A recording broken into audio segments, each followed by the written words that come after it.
Zimbabwe's main opposition leader, Nelson Chamisa, expresses his concerns about the state of democracy in the country. He criticizes the shift from a one-party state to what he calls a one-family state under President Emmerson Mnangagwa. Chamisa emphasizes the importance of a multi-party democracy and compares it to other countries like Ghana and Botswana. He highlights the need for a change in political parties and criticizes the concentration of power within one family. Chamisa also raises concerns about the appointments of Mnangagwa's family members to key government positions and the alleged international business engagements of the First Lady on behalf of the government. Independence and the suffering of Zimbabweans are also key points in Chamisa's address.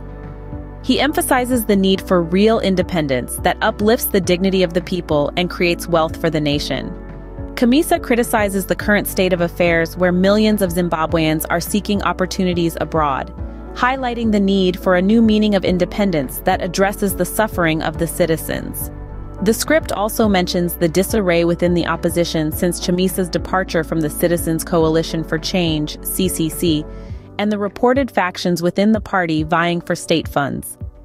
It concludes with the observation that the current state of the opposition may not be able to effectively challenge ZANU-PF, especially amid reports of efforts to remove presidential term limits.